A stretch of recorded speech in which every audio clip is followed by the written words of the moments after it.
අත්‍රා ගච්ඡන්තු දේවතා සද්දම්මං මුනි රාජස්ස සුනන්තු සග්ග මොක්කදං ධම්මස්සවන කාලෝ අයං බදන්තා ධම්මස්සවන කාලෝ අයං බදන්තා ධම්මස්සවන කාලෝ අයං බදන්තා නමෝ තස්ස භගවතු අරහතු සම්මා සම්බුද්දස්ස නමෝ තස්ස භගවතු අරහතු සම්මා සම්බුද්දස්ස නමෝ තස්ස භගවතු අරහතු සම්මා සම්බුද්දස්ස.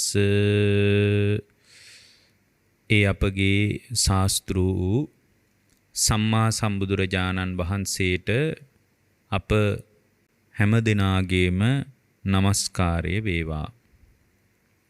සුපින්වත්නි, ඔබ අදත් ඊටාම ශ්‍රද්ධාවෙන් ධර්ම ශ්‍රවණය කරන්නටයි බණ අහන්නටයි බලාපොරොත්තු වෙන්නේ.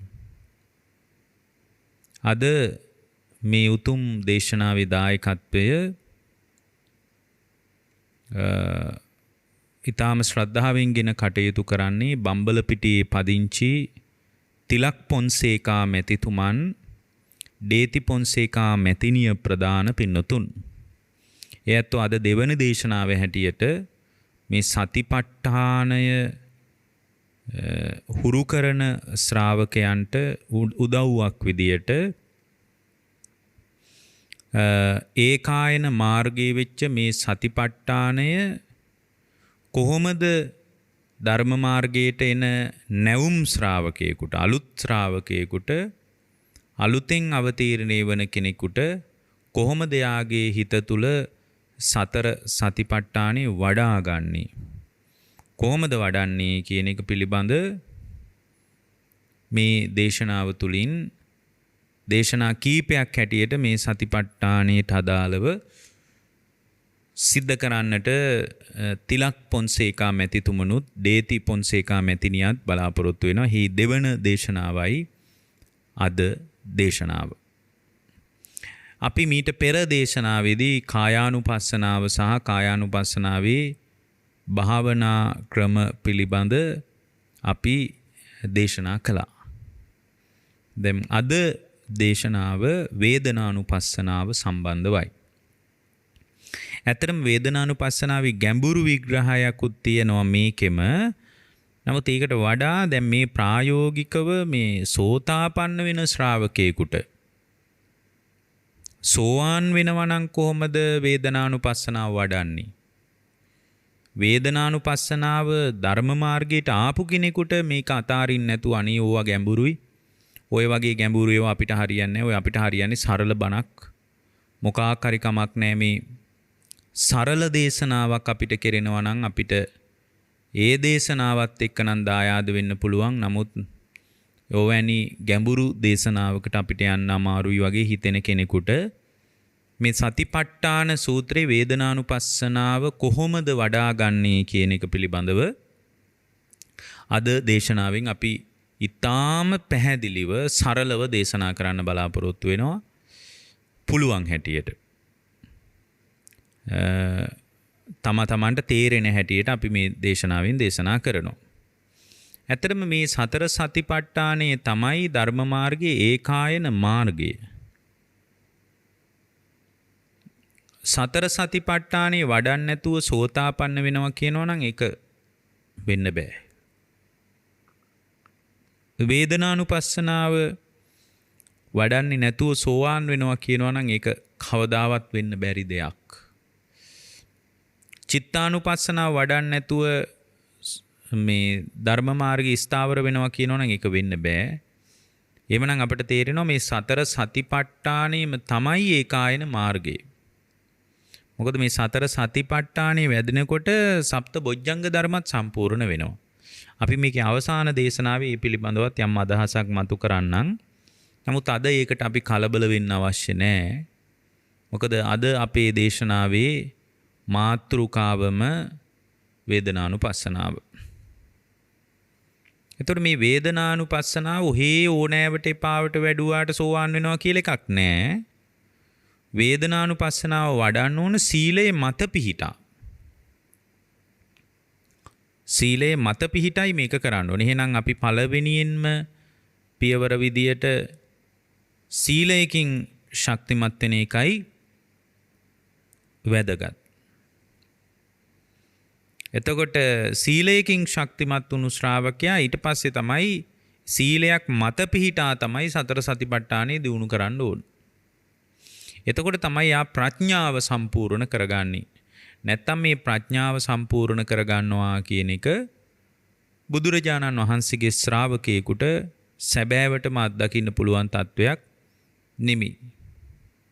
ඔය එක තැනක තියෙන එක දේශනාවක බුදුරජාණන් වහන්සේ ළඟට පැමිණ මේ විමසන කාරණයක්. ඒ තමයි මේක තියෙන චතුචක්ක සූත්‍රය කියලා සංයුක්ත නිකායේ තියෙන්නේ. ඇවිත් විමසනවා එක්තරා දේවතාවෙක් චතුචක්කං නවද්වාරං පුන්නං බ්ලෝහේන සංයුතං පංකජාතං මහාවීර කතං යාත්‍රා භවිස්සති. මහාවීර වූ නිදුකානන් වහන්ස පංකජාතං මහාවීරං මහාවීර වූ නිදුකානන් වහන්ස මේ වාහනයක රෝද 4ක් තියෙනවා. දොරටු 9ක් තියෙනවා. ඇතුළත පිරීලා තියෙන්නේ අසූචි. ඇතුළේ පිරීලා තියෙන්නේ අසූචි. චතුචක්කං නවද්වාරං පුන්නං බ්ලෝහේන සංයුතං. ඇතුළේ පිරීලා තියෙන්නේ අසූචි. එතකොට ආසාවන් එක්ක එකතු වෙලා තියෙන්නේ. මඩ වගුරේ ඉපදිලා තියෙන්නේ. මේ වාහනින් නිදහස් වෙන්නේ කොහොමද? අමුතු කතාවක්. මේ දෙවිවරු අතර එහෙම ඇතිවෙච්ච කතා බහ මේ. නිකන් තේරවිල්ලක් වගේ දෙවියෝ අතර මේ වගේ කතා තියෙන්න ඇති. අවබෝධය සම්බන්ධ. මොකද දෙවියොන්ටත් සමහර ප්‍රශ්න මතු වුණාම ඒවා දෙවියොන්ටත් විසඳ ගන්න බැරි වුණානේ. එතකොට බුදුරජාණන් වහන්සේ වදාලා ජෙත්වා නද්දින් චරත්තංච ඉච්ඡා ලෝභංච පාපකං සමූලං තණ්හං අබ්බයිහං ඒවං යාත්‍රා භවිස්සති. මේ රැහන් පට ටික සිඳින්න ඕන. එතකොට පාපී ආසාවයි ලෝභයයි සිඳින්න ඕන. තණ්හාව මුළුමනින්ම උදුරලා දාන්න ඕන. අන්න එතකොටයි මේ වාහනේ නිදහස් වෙන්නේ. මේ සත්වයා පුද්ගලයා කියන වාහනේ නිදහස් වෙන්නේ අන්න එතකොටයි. මේ රැහන් පට විඳින සිඳින ප්‍රධාන තැනක් තමයි වේදනානුපස්සනාව. මේ තණ්හාවයි ලෝභයයි පාපී ආසාවයි ලෝභයයි සිඳින්න ඕන.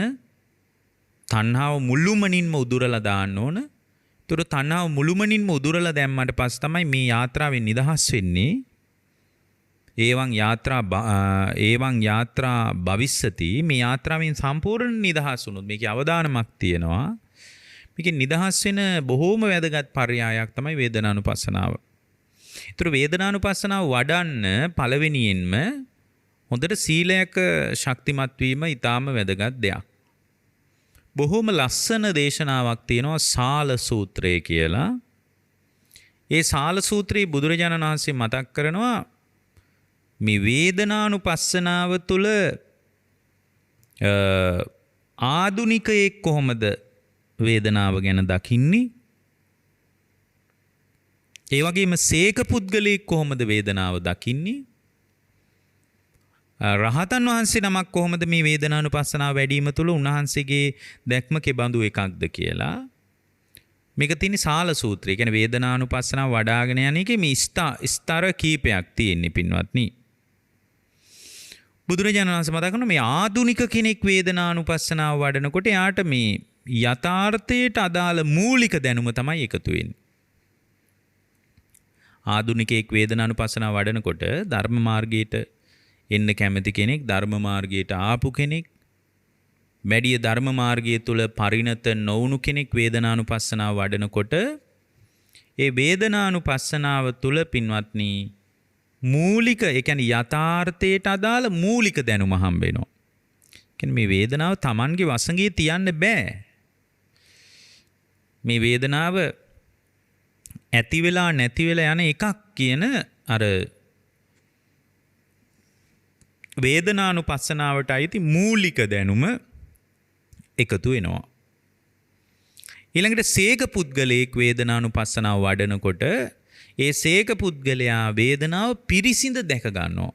ඒ කියන්නේ Tamanගේම හදවතින් මේ වේදනාව නිරන්තරයෙන් ඇති වෙනවා, නිරන්තරයෙන් නැති වෙනවා. එච්චර තියුණු එකක් අර ආදුනික කෙනාට තිබ්බේ නෑ. මේ සේක පුද්ගලයාට තියෙනවා වේදනාව පිළිසිඳ දැන ගන්න පුළුවන්.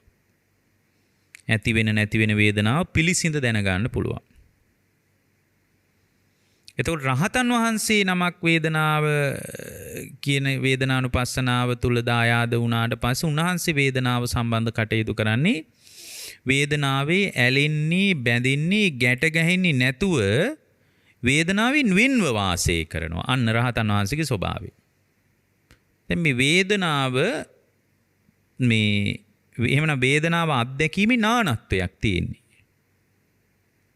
එතකොට එහෙමනම් වේදනාව පිළිබඳ නුවණ හිතාම හොඳින්ම දියුණු කර ගැනීම තුළ තමයි රහත්වේ වගේ තත්වයක් උනත් ඇති වෙන්නේ. එහෙමනම් නිවන් මාර්ගයේ සම්බන්ධ අදහසක් තියෙන සෑම බුද්ධ ශ්‍රාවකයෙක්ම, සෑම පුද්ගලයෙක්ම මේ වේදනානුපස්සනාව කියන එක වඩන්න ඕන. වේදනානුපස්සනාව කියන එක පුහුණු කරන්න ඕන. එතකොට මේ පුහුණු කිරීම බුද්ධ ශ්‍රාවකයෙකුට ඉතාම අත්‍යවශ්‍ය දෙයක්. එතකොට මේ වේදනාව පිළිබඳ යථාර්ථය අපිට වැටහෙන්නේ නැත්තේ කුමක් නිසාද? යථාර්ථය වැටහෙන්නේ නැත්තේ අවිද්‍යාවෙන් අපි වැහිලා ඉන්න නිසා. එතකොට එහෙමනම් වේදනාවේ යථාර්ථය තේරුම් ගන්න නම් විද්‍යාව පහළ කරගන්න ඕන. විද්‍යාව පහළ කරගන්නවා කියලා කියන්නේ මේ දුක පිළිබඳ යම් තාක් නුවණක්, දුකේ හට ගැනීම පිළිබඳ යම් තාක් නුවණක්, දුකේ නිරෝධය පිළිබඳ යම් තාක් නුවණක්, දුක නිරුද්ධ කරන ප්‍රතිපදාව පිළිබඳ යම් තාක් නුවණක් බුද්ධ ශ්‍රාවකයෙක් හදාගන්න අවශ්‍යයි.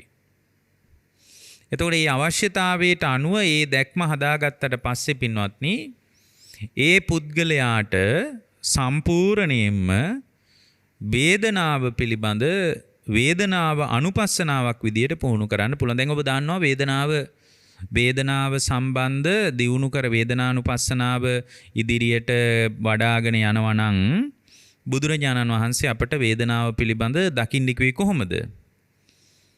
බුදුරජාණන් වහන්සේ වදාළේ සමුදය ධම්මානුපස්සීවා වේදනාසු විහෙරති, වය ධම්මානුපස්සීවා වේදනාසු විහෙරති, සමුදය වය ධම්මානුපස්සීවා වේදනාසු විහෙරති. ඒතර වේදනානුපස්සනාව වඩනවා නම් වේදනාවේ සමුදය දැනගනිමින් වඩන්න ඕන. සමුදය ධම්මානුපස්සීවා වේදනාසු විහෙරති. ඒ වගේම තමයි වය ධම්මානුපස්සීවා වේදනාසු විහෙරති. වේදනාවේ වැය දකින්නත් ඕන. සමුදය වය ධම්මානුපස්සීවා වේදනාසු විහෙරති. සමුදයයි වැයයි දෙකම දකින්න ඕන. එහෙනම් ඒ වේදනානුපස්සනාව වඩද්දිත් මේ තැන් තුනක මේ අවබෝධය හදාගන්න අදහසින් ඒකත් මනසේ තියාගෙන තමයි වේදනානුපස්සනාව වඩන්නේ. වේදනාව අනුපස්සනාවක් විදියට වඩද්දී අර අපි මුලින් කියුවා ආනාපාන සතිය සම්බන්ධ, මේ ඊට පස්සේ ධාතු මනසිකාරය සම්බන්ධ, නවසීවතික භාවනාව සම්බන්ධ, ඉරියාපත භාවනාව සම්බන්ධ කාරණා. ඒ කියන්නේ භාවනා ප්‍රභේද ගණනාවක් කායානුපස්සනාව ගැන කියද්දි කිව්වා. නමුත් එහෙම ප්‍රභේදගතව වේදනානුපස්සනාව ඇත්තටම මූලික පියවරේ වඩන්න දෙයක් නැහැ. දැන් අපි කිව්වා ඔබට කැමති නම් ආනාපාන සතිය වඩන්න, ධාතු මනසිකාරය වඩන්න, නවසීවතිකේ වඩන්න, මේ චතු සම්පජඤ්ඤේ වඩන්න, ධාතු මනසිකාරය වඩන්න, කැමති එකක් වඩන්න කියලා කිව්වා. දැන් මේ වේදනාවේ හිම ප්‍රභේදගතව නැහැ. මේ වේදනාව සම්බන්ධ නුවණ හදාගන්න ශ්‍රාවකෙක් වේදනාව ආකාරයෙන් Tamanගේ දැක්ම තියුණු කරගන්න තියෙන එකම පරයයකින් මූලික පියවරේදී සෝවාන් වෙනවා නම් එහෙමයි. පින්වත්නි, මේ වේදනාව නිසාම තමයි පුද්ගලයාට නැවත නැවත විපාක පිණිස කර්ම සකස් වෙන්නේ. ඇත්තටම මේ වේදනාව පිළිබඳ යථාර්ථ අවබෝධයක් තිබුණා නම් එයාට මේ සාංශාරික ජාලයෙන් නිදහස් වෙන්න පුළුවන්. ඒ නිසා මේ පටිච්ච සමුප්පන්නව බැලුවත් මේ වේදනාව අනුපස්සනා කරන එක හරීම වටිනවා. වේදනාවේ යථාර්ථය නොතේරිච්ච තැනක තමයි වේදනාව ඇතිවෙච්ච දේවල් වලට හිතේ තණ්හාව ඇති වෙන්නේ. වේදනාව ඇති වෙන තැන්වලදී ඒ වේදනාවේ යථාර්ථය Tamanගේම හදවතින් දැක ගන්න බැරි වුණාට පස්සේ ඒ වේදනාව කෙරෙහි මුලාවටපත් වෙලා වේදනාව ඇතිවෙච්ච කාරණා කෙරෙහි අපේ හිතේ තණ්හාවක් ඇති වෙනවා. ඒකට ඒ වගේ තණ්හාවක් ඇති වුණාට පස්සේ ඒක එතනම තමයි උපාදානය. උපාදානයේ වුණාට පස්සේ පින්වත්නි තවදුරටත් විපාක ස්කන්ධ ටික ක්‍රියාත්මක වෙලා එතනින් එහාට විපාක ස්කන්ධ ටිකේ බලපෑමෙන් පින්වත්නි තවදුරටත් දිගින් දිගට මම කියන තත්වයේ උද්ගත වෙමින් සංසාරෙට වැටෙනවා. මේ මම කියන තත්වයේ උද්ගත නොවන තත්වයට Tamanගේ හිත හදාගන්න නම් වේදනාව පිළිබඳ යථාර්ථ අවබෝධයක් තියෙන්න ඕන. ඒකයි වේදනානුපස්සනාව වැඩිම තුලම ඒ ශ්‍රාවකයාට අවබෝධයේ ප්‍රත්‍යක්ෂ කරගන්න පුළුවන් කියලා කියන්නේ.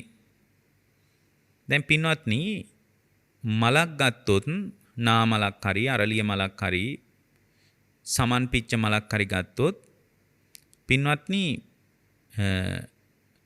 අතීතයේ මලකින්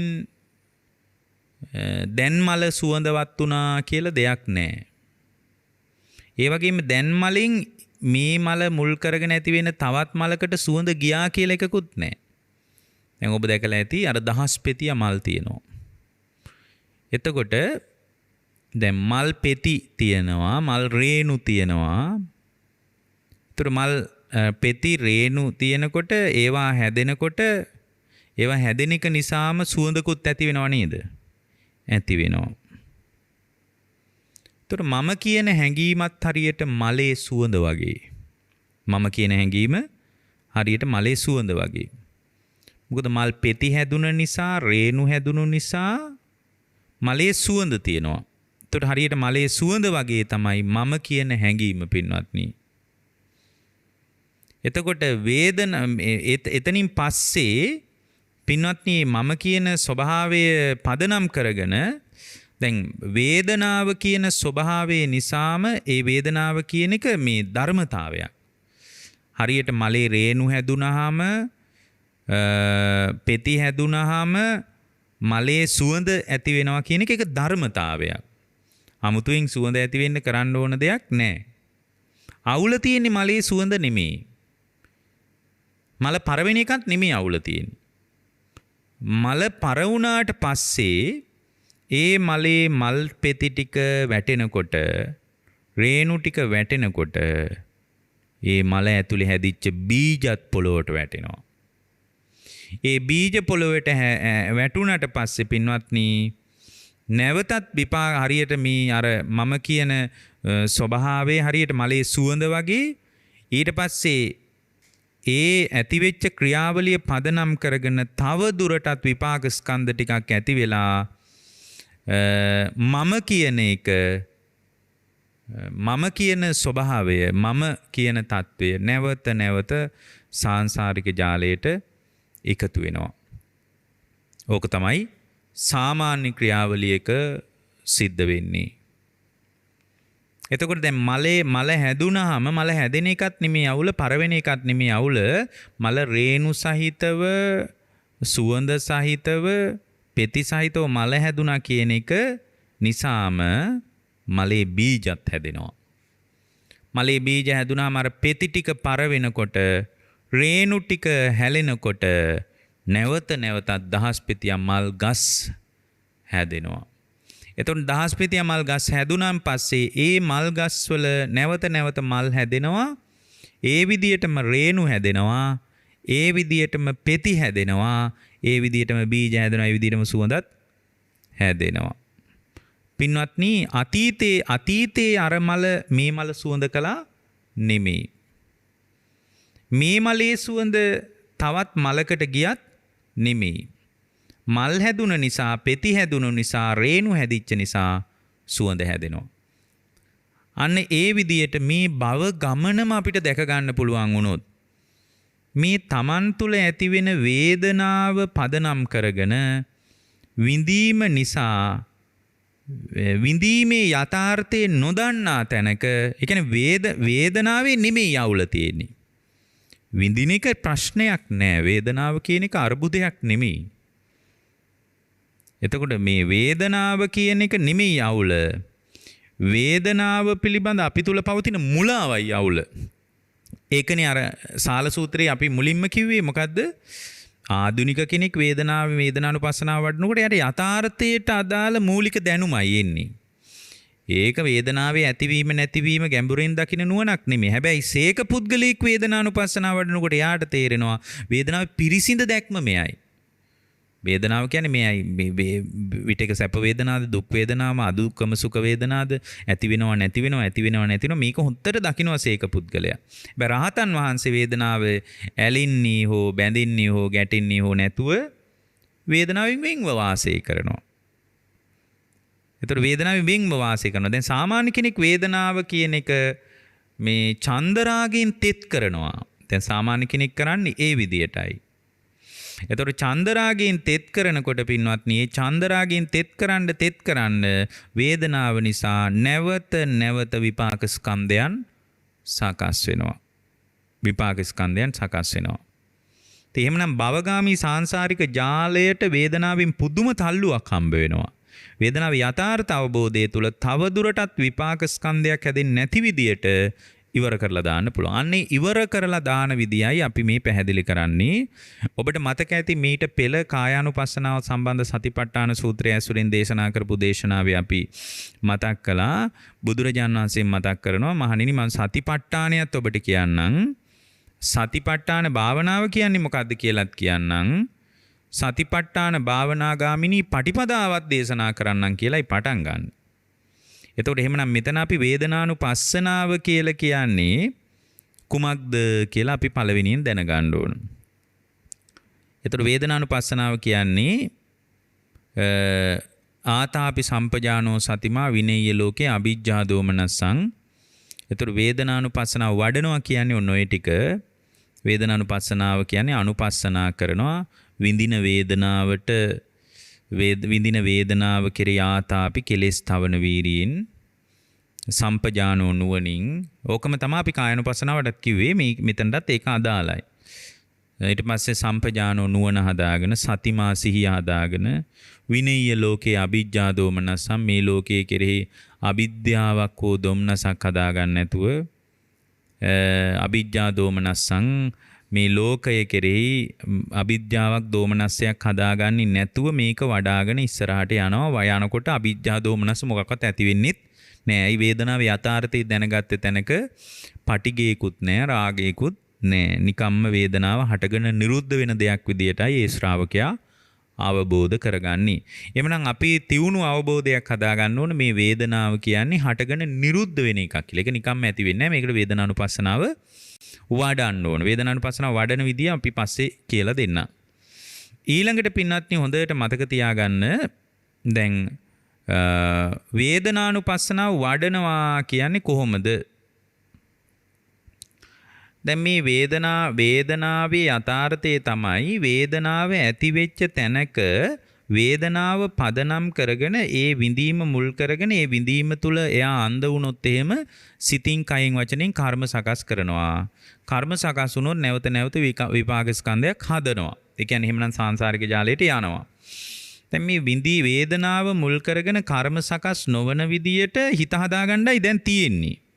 වේදනාව පදනම් කරගෙන තව දුරටත් කර්ම සකස් නොවන විදියට හිත හදාගන්නයි අපිට තියෙන්නේ. එතකොට එහෙම හිත හදාගත්තොත් වේදනාව ඇති වෙලා නැති වෙලා යන ධර්මයක් විදියට අර රහතන් වහන්සේ වේදනාවට ඇලෙන්නෙත් නැතුව බැඳෙන්නෙත් නැතුව ගැටෙන්නෙත් නැතුව වේදනාවෙන් වෙන්ව වාසය කර විදියට નિરાයාසයෙන් ඒ ස්වභාවය Tamanගේ හිත තුල උද්ගත වෙලා ඒ ස්වභාවයේ ජනිත වෙන තැනකට ඒ ස්වභාවය අත්දකින්න තැනකට අපේ හිත හදාගත්තට පස්සේ පින්වත්නි සම්පූර්ණයෙන්ම වේදනාව නිසා කර්ම හැදෙන්නෙත් නැහැ. කර්ම හැදෙන්නේ නැති නිසා විපාක ස්කන්ධයන් හදන්නෙත් නැහැ. විපාක ස්කන්ධයන් හැදුනොත් තමයි ওই විඥානික එක තැන්වල ගිහින් බහින්නේ.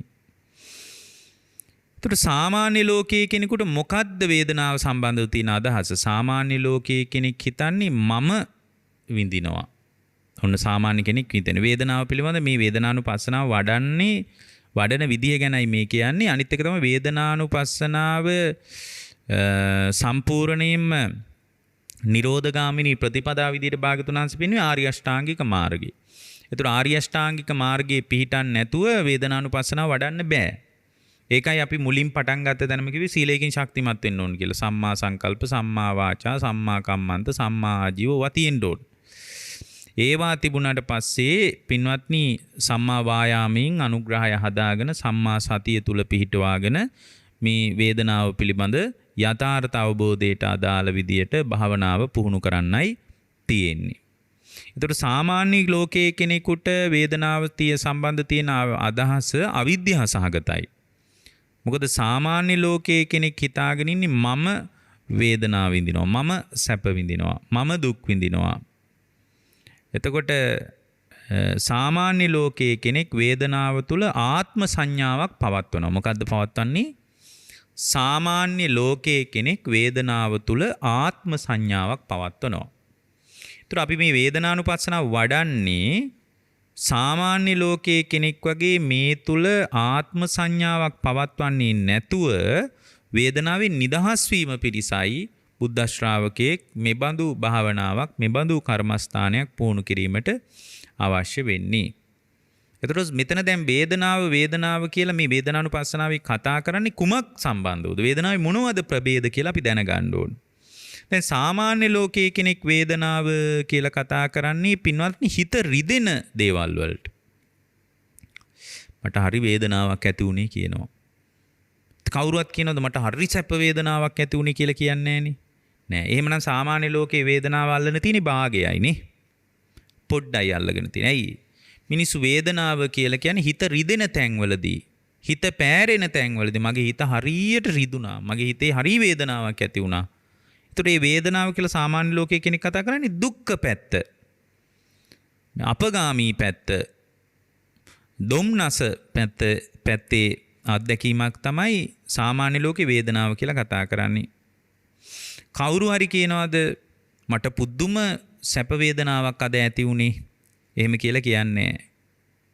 ඒතර බුදුරජාණන් වහන්සේ වේදනාව සම්බන්ධව ගන්නේ පොදු අදහසක්.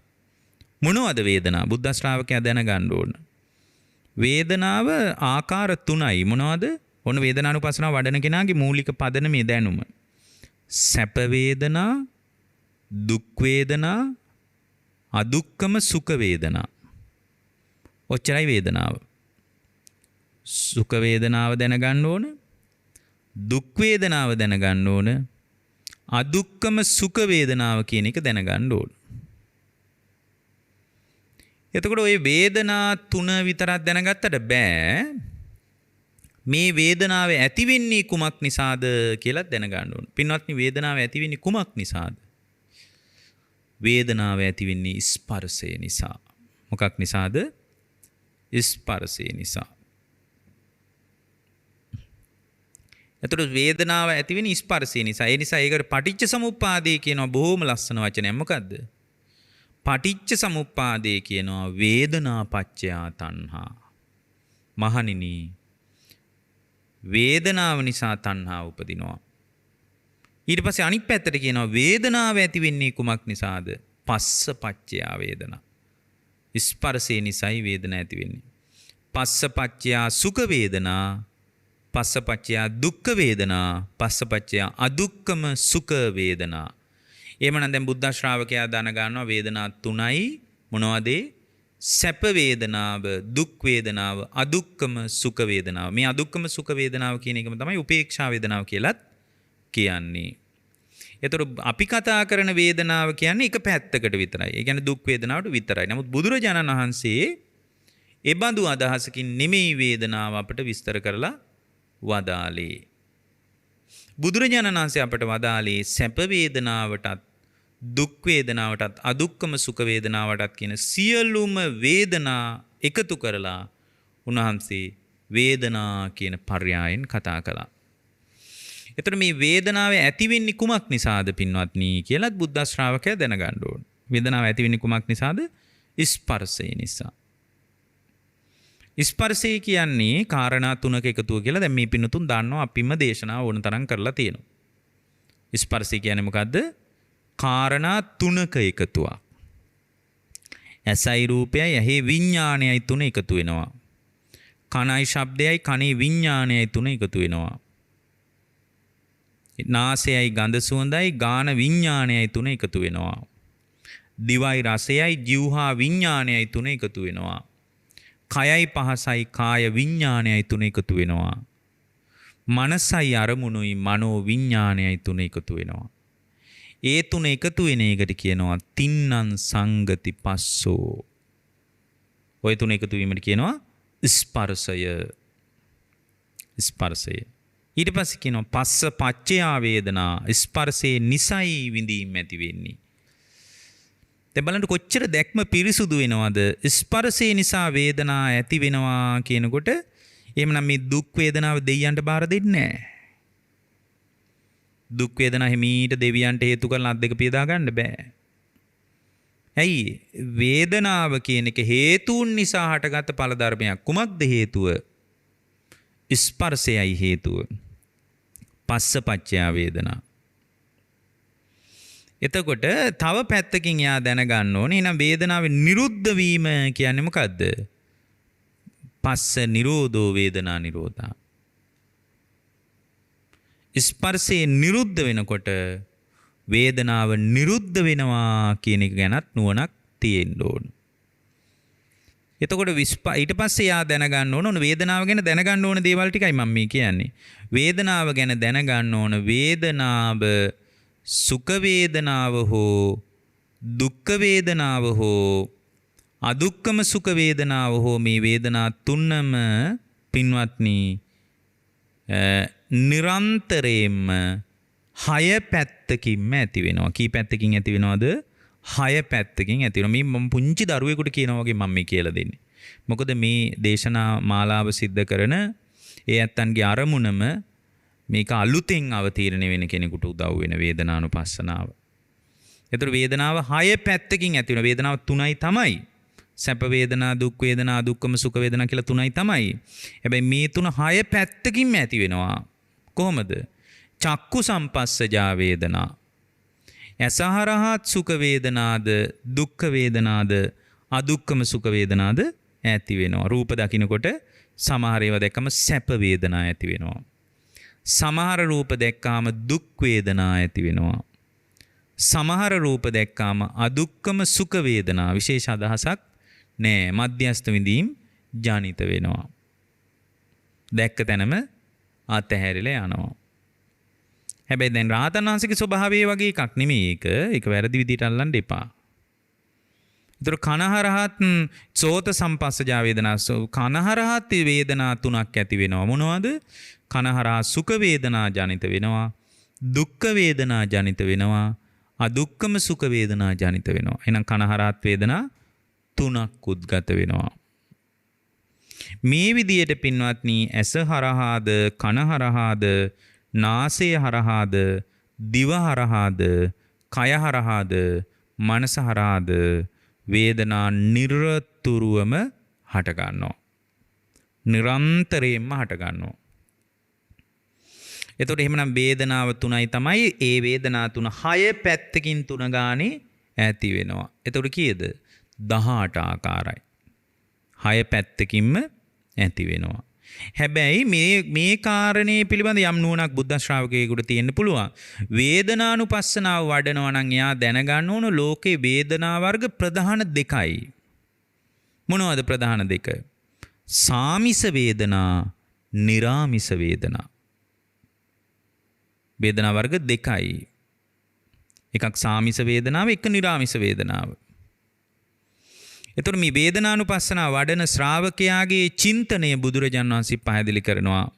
සාමිසං වා සුඛං වේදනං වේදියමානෝ සාමිසං දුක්ඛං වේදනං වේදියමානෝ වේදියාමීති පජානාති.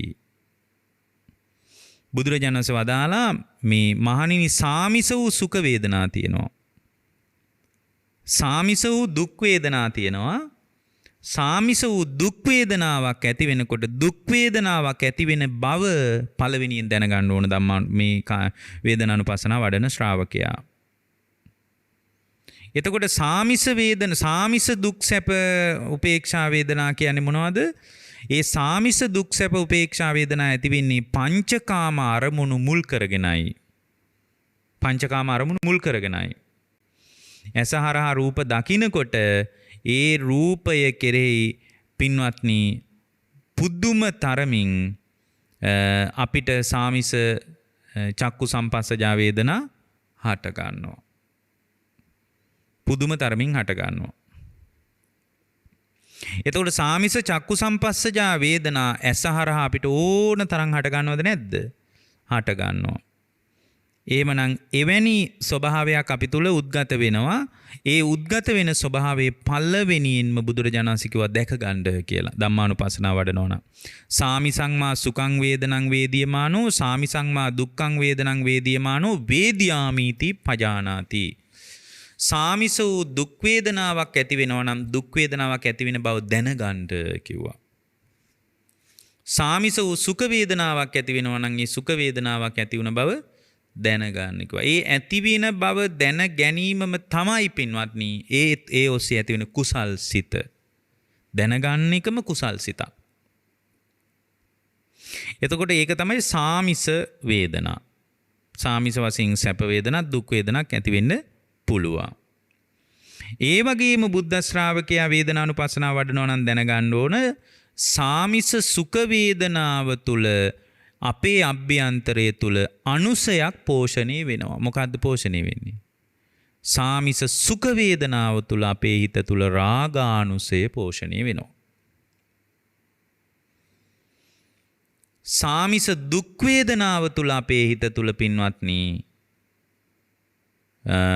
පටිඝානුසය පෝෂණය වෙනවා. එහෙමනම් හැම වෙලාවකම අපි වේදනාව තුල ඉන්නකොට ඒකයි අපි කිව්වේ වේදනාව තුල ඉන්නවා කියලා කියන්නේ වේදනාව තුල මුලා වෙලා ඉන්නවා කියලා කියන්නේ. ඒ කියන්නේ මුලා වෙච්ච නිසානේ පංචකාමයන් ඔස්සේ අරමුණු පස්සේ ලුහු බඳිමින් සාමිස වේදනා උපදින්නේ.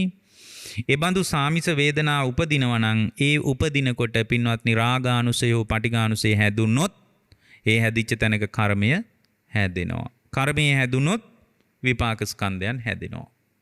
එතකොට ඔන්න සංසාරික ජාලේ හැදෙනවා. එහෙනම් මේ සාංශාරික ජාලේ නවත්ත ගන්න වේදනාවෙන් පුදුම උදව්වක් හම්බ වෙනවා කියන එක හරි දැනගන්න. වේදනානුපස්සනාව තුළ යථාර්ථය දැනගෙන වේදනාවේ යථාර්ථයම Tamanගේ මනසින් දකිනකොට වේදනාව පදනම් කරගෙන පින්වත්නි කර්මයේ හැදෙන්නේ නැති වුණොත් එතන විපාක ස්කන්ධය එතනම නිරුද්ධ වෙලා යනවා. එතකොට අපි දැනගන්න ඕන පින්වත්නි ඔන්න සාමිස වේදනා, නිරාමිස වේදනා කියලා තව කොටසක් තියෙනවා. මොකද්ද පින්වත්නි මේ නිරාමිස වේදනා කියලා කියන්නේ? නිරාමිස වේදනා කියලා කියන්නේ නිරාමිසක් තියෙනවා, සුඛ වේදනා තියෙනවා, දුක් වේදනා තියෙනවා, අදුක්කම සුඛ වේදනා තියෙනවා. ඒවා නිරාමිසයි. සැප වේදනා තියෙනවා, දුක් වේදනා තියෙනවා, අදුක්කම සුඛ වේදනා තියෙනවා. එතකොට නිරාමිස සුඛ වේදනා කියන්නේ මොකද්ද? නිරාමිස සුඛ වේදනා කියලා කියන්නේ පින්වත්නි දැන් නිරාමිස සුඛ වේදනා දුක් වේදනා කියලා තියෙනවා. දැන් නිරාමිස දුක් වේදනාව කියලා කියන්නේ දුක් වේදනාව තුල ඒ කියන්නේ සමහර වෙලාවට පින්වත්නි මේ ඔය ධර්මයක් එහෙම දිනු කරගෙන යනකොට දැන් භාවනාවක් කරනවා කියලා හිතන්නකෝ. භාවනා කරනකොට නිදිමත එනවා. අමාරුවෙන් දතට දත තියලා තද්ද කරගෙන කොහොම හරි වීරියෙන් භාවනා කරන්න හදනවා. සමාධියක් උපදව ගන්න හදනවා. එතකොට මේ වීරියෙන් සමාධියක් උපදව ගන්න හදනවා. ඒ හදන එක සැපයිද දුකයිද? ඒ තුල යම් දුකක් තියෙනවා. එතකොට භාවනා කරනකොට ඒ භාවනාව කෙරෙහි ඇති වෙන වීරිය තුල යම් දුකක් තියෙනවා යාට. අන්න ඒ දුක නිරාමිස දුක් වේදනාව. ඒ දුක තුල පටිඝානුසය වැඩින්නේ. ඒ වගේම තමයි පින්වත්නි සමාධියක් උපදවා ගත්තට පස්සේ සමාධිය තුල සුඛය හට ගන්නවා නේ. සැපයක් හට ගන්නවා. එතකොට සමාධිය තුලින් යම් සැප සංස්කාර හිතට ගලන්නේ නැතිකොට මේ ඇස හරහා කන හරහා නාසය හරහා දිව හරහා කය හරහා මනස හරහා සංස්කාර ධර්මයන් Tamanගේ හිතට අකණ්ඩව ගලාගෙන නැතිකම නිසා ඒ සමාධිය තුල යාට සුඛයක් හට ගන්නවා. අන්න ඒ සුඛ වේදනාව නිරාමිසයි. ඒ සුඛ වේදනාව රාගානුසය හදන්නේ. එහෙමනම් අපි පංචකාමයන් ඔස්සේ ඇස කන නාසය දිව කය මනස හරහා රූප සම්පස්සජා චක්කු සම්පස්සජා වේදනාව තුල හෝ සෝත සම්පස්සජා වේදනාව තුල හෝ ගාන සම්පස්සජා වේදනා જીවහා සම්පස්සජා වේදනා කාය සම්පස්සජා වේදනා මනෝ සම්පස්සජා වේදනා ආදී වේදනාවන් තුල අපි රාගානුසය පටිඝානුසය අවිජ්ජානුසය හදනවා. නමුත් දැන් නිරාමිස සුඛ වේදනාව කියලා එකකුත් තියෙනවා. ඒ කියන්නේ අර භාවනාව තුළින් සමාධියක් එමෙ ඇති කරගත්තාම ඇති වෙන සුඛය. ඒක රාගානුසය නෑ ඒකේ. ඒකේ ඒ සංස්කාර ධර්මයන් ගලන් නැතිකම නිසාම ඉපදුණු සුඛයක් තියෙන්නේ. ඒ වගේම දැන් භාවනාව දියුණු කරගන්න පුදුම මහන්සි වෙනවා, වීරිය කරනවා. භාවනාව තුළින් නැගී හිටින්න පුදුම කැමැත්තක් තියෙනවා, උවමනාවක් තියෙනවා, උත්තේජනයක් තියෙනවා. නමුත් ඒ උනන්දුව කොයි තරම් ඇති වුණත් එයා බොහොම අමාරුවෙන් ඒක කරගන්නේ. බොහොම සැහැල්ලුවෙන් නෙමෙයි. නමුත් එතන දුක් වේදනාවක් තියෙනවා. හැබැයි ඒ දුක් වේදනාව තුල පටිඝානුසය නෑ. ඒකට කියන්නේ නිරාමිස දුක් වේදනාව කියලා. ඒ වගේම පින්වත්නි ඔය සමාධියෙන් ඉදිරියට යනකොට සැපය තේරෙන්නෙත් නැති දුක තේරෙන්නෙත් නැති භාවනා අරමුණු තියෙනවා. ඒවට කියන්නේ නිරාමිස උපේක්ඛා වේදනා. අදුක්කම සුඛ කියලා කිව්වත් කමන්නේ නිරාමිස. නිරාමිස උපේක්ඛා වේදනා. ඒවා භාවනාවක් දියුණු කරගෙන යන කෙනෙක් තමයි දන්නේ. සැපය තේරෙන්නෙත් නැහැ. හුද්දටම හිත නිසල වෙලා දුක තේරෙන්නෙත් නැහැ, සැපක් තේරෙන්නෙත් නැහැ, සංස්කාර හිතට ගලන්නෙත් නැහැ. ඒ නොගැලීම නිසාම බොහොම ශාන්ත බවක්, ප්‍රණීත බවක් හිත තුල උද්ගත වෙලා තියෙනවා.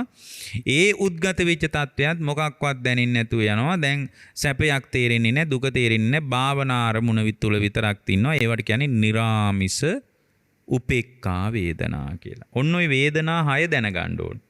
මොනවද? සාමිස සුඛ දුක්ඛ උපේක්ෂා, නිරාමිස සුඛ දුක්ඛ උපේක්ෂා කියන ඔන්න වේදනා ටික දැනගන්න ඕන. ඒ වගේම මේ වේදනානුපස්සනාව වඩන ශ්‍රාවකයා වේදනාව දිය බුබුලක් විදියට දකින්න ඕන. වේදනාව භාග්‍යතුන් වහන්සේ උපමා කරේ කුමකටද? දිය බුබුලකට. ඇයි? වේදනාව හටගෙන එතනම නිවිලා යනවා. එතනම නිවිලා යනවා.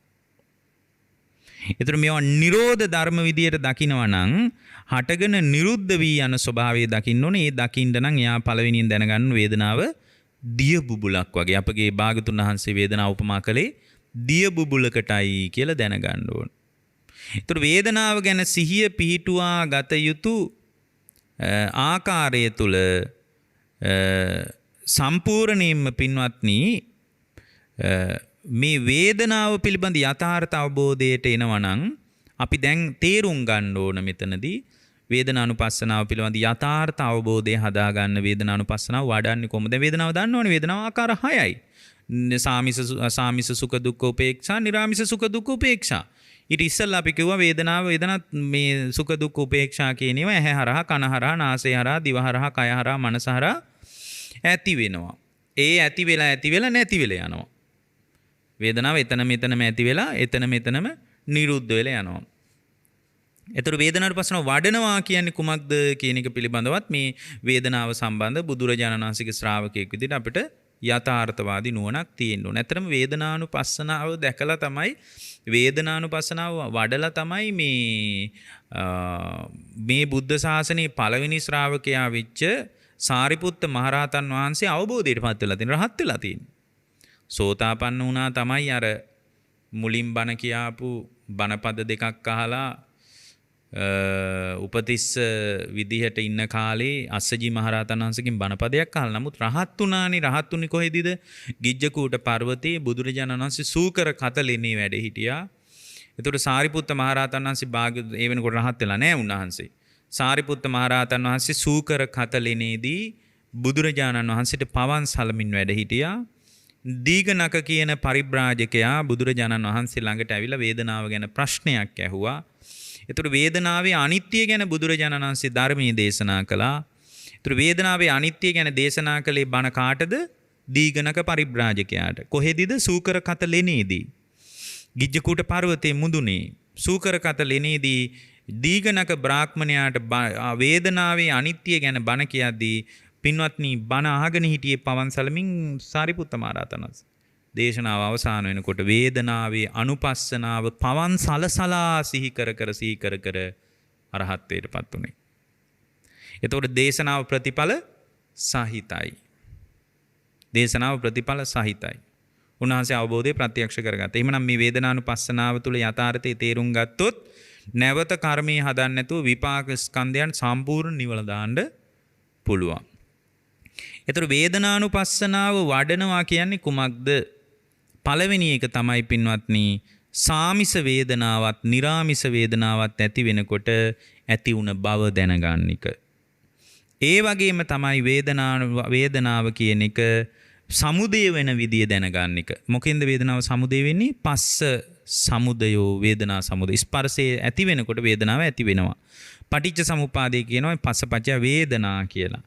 ස්පර්ශය නිසා වේදනාව ඇති වෙනවා. ඔන්න දැන් එතකොට යා දන්නවා මොකද්ද දන්නේ පින්වත්නි? සමුදය ධම්මානුපස්සීවා වේදනාසු විහෙරති. වේදනාවේ සමුදය දන්නවා. නිරාමිස හෝ සාමිස හෝ මොන වේදනාවක් ඇති වුණත් සුඛ වේදනාවක් හෝ දුක් වේදනාවක් හෝ අදුක්කම සුඛ වේදනාවක් ඇති වුණත් මොකක් ඇති වුණත් ස්පර්ශය නිසායි ඇති වෙලා තියෙන්නේ. ඊට පස්සේ එයා දැනගන්න ඕන පින්වත්නි වය ධම්මානුපස්සීවා වේදනාසු විහෙර. වේදනාවේ වැය ගැනත් දැනගන්න ඕන. ස්පර්ශය නිරුද්ධ වෙනකොට වේදනාව නිරුද්ධයි. ඊළඟට කියනවා සමුදය වය ධම්මානුපස්සීවා වේදනාසු විහෙරති. වේදනාවේ සමුදයයි වැයයි දෙකම දකින්න ඕන එක තැනදී. එකම තැනදී දකින්න ඕන. කොහොමද? ස්පර්ශය නිසා වේදනාව ඇති වෙනවා. ස්පර්ශය නිරුද්ධ වෙනකොට වේදනාව නිරුද්ධ වෙනවා. ඇහැ හරහා රූප දැන් මේ වෙලාවෙම ඔබ දකින්නේ ඒක. කොහොමද? ඇස හරහා ඇහැයි රූපයයි ඇහි විඥානයයි තුන එකතු වෙනවා. ස්පර්ශ වෙනවා. ස්පර්ශය නිසා ඔබට මාව පේනවා. මාව පේන වෙලාවේ පින්වත්නි ස්පර්ශ වෙන උණ මට්ටමටයි මාව පේන්නේ. එතකොට මාව පේනකොට ඔබට ඇස හරහා යම් සුඛ වේදනාවක් හෝ දුක් වේදනාවක් හෝ අදුක්කම සුඛ වේදනාවක් ඇති වෙන්න පුළුවන්. මේ ධර්මයේ හොඳට තේරෙනවා නම් නිරාමිස සුඛ වේදනාවක් උද්ගත වෙන්නේ. තේරෙන්නේ නැත්නම් පින්වත්නි සමහරට තේරුම් ගන්න වැඩියෙන් උත්සාහ කරනවා නම් නිරාමිස දුක් වේදනාවක් උපදින්නත් පුළුවන්. ආපෝ මොන බනද කියලා හිතුනොත් එහෙම දුක් වේදනාවක් උපදින්නත් පුළුවන්. ඒක සාමිස නිරාමිස වශයෙන් මේ වෙලාවෙම ඇති වෙනවා. එතනම නිරුද්ධ වෙනවා. දැන් මේ කියන තරම් යන්නේ නැහැ. එතනම නිරුද්ධ වෙනවා. ඇයි? එතනම නිරුද්ධ වෙනකොට තමයි කනින් ආය ඇහෙන්නේ මාන් කියන එක. ඒතර ඇහෙන මට්ටම තුලත් ඔබට මේ කනයි ශබ්දයයි කනේ විඥානයයි තුන එකතු වෙනවා. හැබැයි මේවා ගැන අපි කියලා තියෙනවා. ඒ තුන එකතු වෙනකොට ඔබට ඇහෙන මට්ටම එනවා. ඒ ඇහෙන දේ නිසා ස්පර්ශ වෙනවා. පස්සපච්චය වේදනා. කන නිසා ආමිසෝ නිරාමිසෝ වේදනාවක් ඇති වෙනවා. ඒක සුඛ වේදනාවක්ද විය හැක, දුක් වේදනාවක්ද විය හැක, අදුක්කම සුඛ වේදනාවක්ද විය හැක. මේ වාක්‍ය දෙක තුන කියනකොට හටගෙන නිවි යනවා. එතනම නිරුද්ධ වෙලා යනවා. අන්න ඔය වේගය භාවනාවෙන් බොහෝම පැහැදිලිව දැක ගන්න පුළුවන්. ඒකයි මෙතන කියන්නේ සමුදය වය ධම්මානුපස්සීවා වේදනාසු විහෙරති. සමුදයයි වැයයි දෙකම භාවනාව තුළින් දැක ගන්න ඕන පින්වත්නි. එතකොට මෙතනදී අපි දැනගන්න ඕන අජ්ජත් බහිද්ද වශයෙන් ඇතුළෙත් පිටත්. ඒ කියන්නේ මම විඳින වේදනාවත්, මගේ බිරිඳ විඳින වේදනාවත්, මගේ දරුවා විඳින වේදනාවත්, මගේ මිතුරා විඳින වේදනාවත්, සතුරා විඳින වේදනාවත්, සියලු දෙනා විඳින වේදනා විඳීමක් විදියට නාම ධර්මයක් විදියට ගත්තොත් සමානයි. විශ්ව සමතාවයක් මේ නාම ධර්මයේ තියෙන්නේ. එහෙන් බලනකොට මම විඳිනවා, මට තමයි විඳින්න වෙලා තියෙන්නේ කියන අර මම කියන එක වේදනාවෙන් බැහැර වෙලා යනවා. එතකොට මේ ස්පර්ශය නිසා විඳීම නිසා හඳුන ගන්නවා මේ සම්පූර්ණ ස්කන්ධ ක්‍රියාවලියම මෙතන දකින්න ඕන. අර මදුපිණ්ඩික සූත්‍රය කියන්නේ චක්කුංච පටිච්චාවසෝ රූපේච උප්පජ්ජති චක්කු විඥානං ඇසයි රූපයයි ඇහි විඥානය තුන එකතු වෙනවා. තින්නම් සංගති පස්සෝ ඒ තුනට ස්පර්ශය කියනවා. පස්ස පච්චයා වේදනා ස්පර්ශය නිසා විඳිනවා. යං වේදේති තං සංජානාති විඳිනකොට විඳින සුඛ වේදනාද දුක් වේදනාවද අදුක්කම සුඛ වේදනාද අඳුන ගන්නවා. අඳුන ගන්නකොට අඳුනා ගැනීම තුළ යථාර්ථයෙන් දැන් නොදැක්කොත් එහෙම යං සංජානාති තං විතක්කේති ඊට පස්සේ ඒවා කල්පනා කරනවා. යං ඊට පස්සේ යා තුළ ඇතිවෙච්ච සුඛ වේදනාව පරිස්සම් කර කරගන්න බලනවා. කොහොම හරි ඒ සුඛ වේදනාව පරිස්සම් කරගන්න ඕනේ කියලා හිතෙනවා. ඒ නිසා යා දැකපු රූප නඩත්තු කරන්න වෙනවා. ඊට පස්සේ ඒවා නඩත්තු කරන්න ඒක තමයි අපේ ක්‍රමය. ඒක නඩත්තු කරන්න උනාට පස්සේ ඒවා නඩත්තු කර ඉන්නකොට ඒ හැ නැවත සුඛ වේදනාව ගෙනත් දෙනකොට සංජානාති තං විතක්කේති තං පපංචේත. විතර්කේ නිසා මමය මගේ ආත්මය කියලා ප්‍රපංචකරණයකින් මේ ලෝකය අල්ල ගන්නවා. ඔක්කොම උනේ වේදනාව ගැන නොදන්නා කම නිසා. වේදනාව ඇතිවි නැතිවි යන ධර්මයක් විදිහට දකින්න බැරි වෙච්ච නිසා ඇහැ ඉදිරියට ආපු රූපය තණ්හා මාන දිට්ඨි වශයෙන් අල්ලනවා. ඒක තමයි අපිට වෙලා තියෙන්නේ. එතකොට මේ ටික ඔක්කොම මේ වේදනාව ඇති වුණු ක්‍රියාවලිය විස්තර කර දකින්නකොට දැන් මනස කියන්නේ එකක්, අරමුණ කියන්නේ තව එකක්, විඥානය කියන්නේ තව එකක්. මේ තුන එකතු වුණාම ස්පර්ශේ පස්සපච්චය වේදනා. ස්පර්ශය නිසායි වේදනාව ඇති වුනේ. මේ සකස් වෙච්ච දෙයක් වේදනාව. සකස් වෙච්ච දෙයක් වේදනාව. ස්පර්ශයේ මනස පැත්තකට දැම්මොත්, අරමුණ තව පැත්තකට දැම්මොත්, විඥානය තව පැත්තකට විසිකලොත්, තුන් පැත්තට විසිකලොත් ස්පර්ශය නිරුද්ධයි. ස්පර්ශය නිරුද්ධ වෙනකොට ස්පර්ශය නිසා ඇති වෙන වේදනාවත් නිරුද්ධයි කිය මේකේ සමුදයද වැයද, සමුදය වැය කියන දෙකම දෙපැත්තට දකිනවා. සමුදය වය ධම්මානුපස්සීවා වේදනාසු විහෙරති.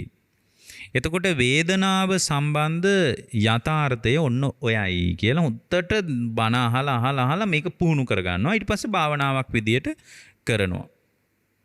එතකොට දැන් අපි හිතාගෙන ඉන්නේ වේදනාවේ ආත්මයක් තියනවා කියලා.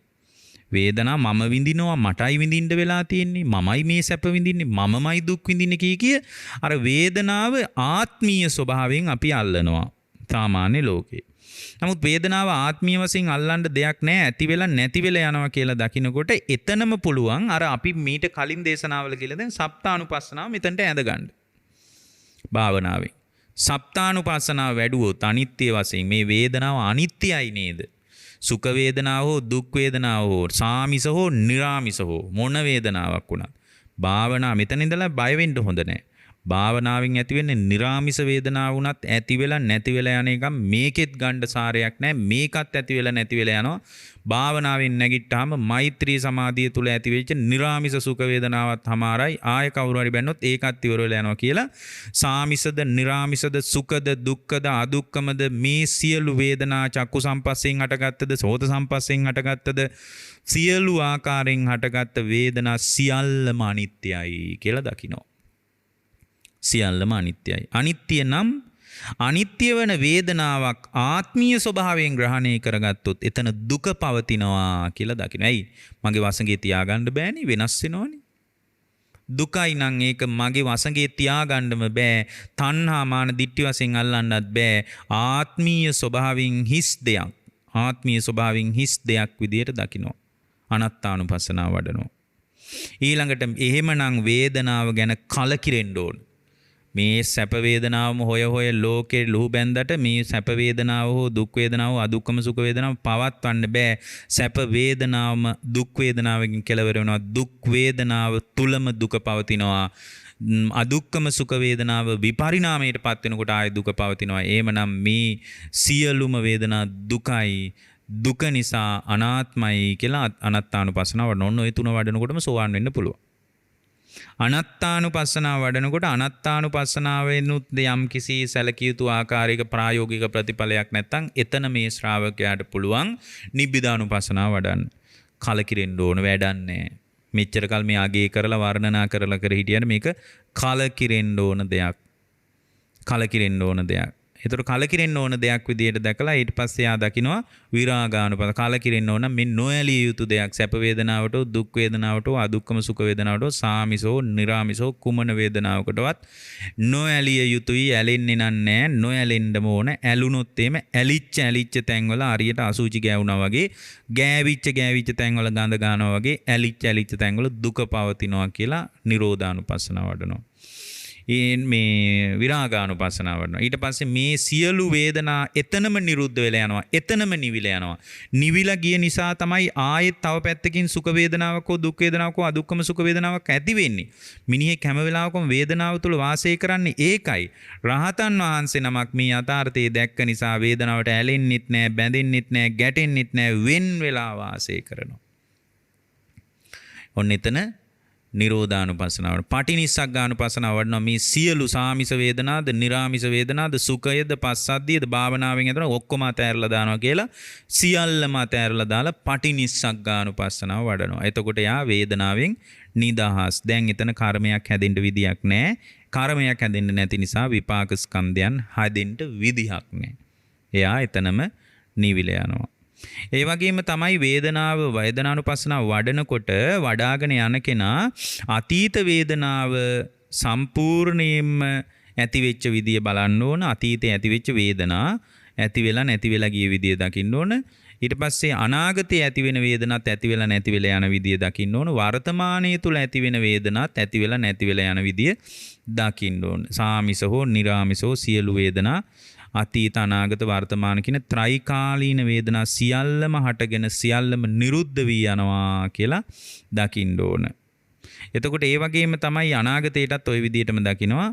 ඊට පස්සේ අතීත වේදනාද ඔන්න ඊළඟ පියවර වේදනානුපස්සනාව වඩාන යන කෙනෙකුට අතීත වේදනාද අනාගත වේදනාද මේවා විස්තර කරන්න වෙලාවක් නැහැ දේශනාවට කාලය ඉවර නිසා. අතීත වේදනාද අනාගත වේදනාද වර්තමාන වේදනාද ස්පර්ශේ නිසාමයි හටගන්නේ කියලා හොත්තට භාවනාවෙන් දකින්න ඕන. අතීත වේදනත් ස්පර්ශේ නිරුද්ධ වෙනකොට නිරුද්ධ වුණා. වර්තමාන වේදනත් ස්පර්ශේ නිරුද්ධ වෙනකොට නිරුද්ධ වෙනවා මේ වෙලාවෙත්. එහෙමනම් අනාගතයටත් ස්පර්ශේ නිසා වේදනාවක් ඇති වුණොත් ස්පර්ශේ නිරුද්ධ වෙලා යනකොට නිරුද්ධ වෙලා යනවා කියන එක දකින්න ඕනේ. ඒ නිසා අනිත්‍යයි දුකයි අනාත්මයි කියකේ එතනත් අනුපස්සනාහතම වඩනවා. ඊට පස්සේ ඊළඟ පියවර විදියට වේදනානුපස්සනාව වඩන කෙනා බලනවා මේ වේදනාව කියන්නේ හේතුන් නිසා හටගත්ත ඵල ධර්මයක්. වේදනාව කියන්නේ මොකද්ද? හේතුන් නිසා හටගත්ත ඵල ධර්මයක්. දුක් වේදනාව හෝ සැප වේදනාව හෝ අදුක්කම සුඛ වේදනාව හෝ සාමිස හෝ නිරාමිස හෝ ඇතිවෙච්ච වේදනාව හේතුන් නිසා හටගත්ත ඵල ධර්මයක්. හේතු නිරුද්ධ වීමෙන් නිරුද්ධ වී යන දෙයක්. ඒ නිසා වේදනාව මම නොවේ, මගේ නොවේ, මගේ ආත්මය නොවේ කියලා වඩනවා. එතන මම නොවේ, මගේ නොවේ, මගේ ආත්මය නොවේ කියලා වඩනකොට ඒ වඩන කෙනාට වේදනාව පිළිබඳ පින්වත්නි සම්පූර්ණයෙන්ම මැදහත් භාවයක් උපදිනවා. විඳීම සම්බන්ධ මේවා නිරන්තරයෙන් ඇති වෙලා නැති වෙලා යන ඵල ධර්ම විදියටම දකිනවා. දැන් එතකොට මේ යථාර්ථයේ ගැඹුරින් සමාධියෙන් දැක්කට පස්සේ වේදනාවට ඇලෙන්නෙත් නැතුව, බැඳෙන්නෙත් නැතුව, ගැටෙන්නෙත් නැතුව වේදනාවෙන් වෙන් වෙලා වාසය කරන්න පුළුවන්කම ලැබෙනවා. ඔන්න ඕක මේ වගේ කාලයක හරි ප්‍රයෝජනයක්. ඔය අපි කතා කළේ වේදනානුපස්සනාව වඩන විදිය හැම දිනාටම ජීවිතාවබෝධය, ධර්මාවබෝධය පිණිස මේ දේශනාව උපකාර වේවා කියලා අපි අදිෂ්ඨාන කරනවා. අද මේ දේශනා මාලාවේ වේදනානුපස්සනාවට අයිති දෙවැනි දේශනාවයි සිද්ධ කළේ. සතිපට්ඨානයට අදාළ මේ උතුම් දේශනා මාලාවට දායකත්වයේ දරන්නේ බම්බලපිටියේ පදිංචි තිලක් පොන්සේකා මැතිතුමන්, ඩේති පොන්සේකා මැතිණිය ප්‍රධාන පින්නතුන් දායකත්වයේ දරන්නේ. අද අපි දෙවැනි දේශනාව හැටියට වේදනානුපස්සනාව සම්බන්ධ දේශනාව සිද්ධ කළා. රැස් කරගත් ආ සියලු පුණ්‍ය ශක්තිය තිලක් පොන්සේකා මැතිතුමන්ටත් ඩේති පොන්සේකා මැතිණියටත් අපි ආශිර්වාදය පිණිස එකතු කරනවා. ඊ타ම ඉක්මනින් මේ ගෞතම බුද්ධ ශාසනයේ ධර්මාවබෝධයම වේවා කියන අදිෂ්ඨානයි. අගෝස්තු මාසයේ 27 වන දිනට යුගදිවි ප්‍රාප්ත වී වසර 51ක් සපිරෙන තිලක් පොන්සේකා මහත්මයාටත් ඩේති පොන්සේකා මහත්මියටත් ත්‍රිවිධ රත්නයේ ආශිර්වාදය, නිදුක් නිරෝගී සුව, දිගාසිරි සම්පත් සැලසේවා. ඊ타ම ඉක්මනින් මේ බුද්ධ ශාසනයේදී වහවහ උතුම් චතුරාර්ය සත්‍යම අවබෝධ කරගන්නට මේ ධර්ම දානමේ කුසල් බලවත් වේවා කියලා අදිෂ්ඨාන කරනවා. දේශකයන් වහන්සේ වෙච්ච අපටත් උතුම් චතුරාර්ය සත්‍ය අවබෝධ වෙන්නට ආශිර්වාද කරලා තියෙනවා. ඒ වගේම මේ ඇත්තන්ගේ දෙපාර්ශවයේ නමින් මිය පරලෝකීය දෙමව්පියන්ට, සහෝදර සහෝදරියන්ටද මේ උතුම් කුසල් බලවත් වේවා. තිලක් පොන්සේකා මැතිතුමන්ගේ නමින් මිය ගිය ඥාතීන්ටද, ඩේති පොන්සේකා මැතිණියගේ නමින් මිය ගිය ඥාතීන්ටද, පවුලේ සංසාරගතව මිය ගිය ඥාතීන්ටද භවගාමී සසර සුවපත් වේවා. අවසානයේ ජාත්‍ය ආදී දුක් වලින් නිදහස්ව ලබන උතුම් නිවන් පිණිසම මේ ධර්ම දානමේ පින හේතු වාසනා වේවා කියලා අපි අදිෂ්ඨාන කරනවා.